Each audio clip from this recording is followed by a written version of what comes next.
You can use the ad preview and diagnosis tool for a few different things. You can simply check the way your ads are showing on multiple platforms, computer, mobile, tablet. Those options can be found around here. You can see how they look in different languages, different Google domains as well. You can see that here. And you can choose to make sure they're showing in certain areas. Once you type in your search term that you want to check that you're showing for, you'll get a preview here. Just type one in here.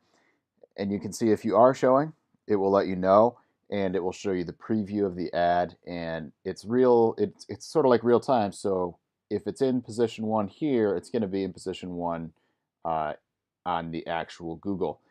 So you can use this for a few different things. If you're not showing up for this, it will say no, you're not, and it'll kind of, if it knows why, it'll give you a reason why. Like if it's your quality score is too poor, if you're not on the first page, things of that nature. If there's a negative keyword blocking your ad from showing.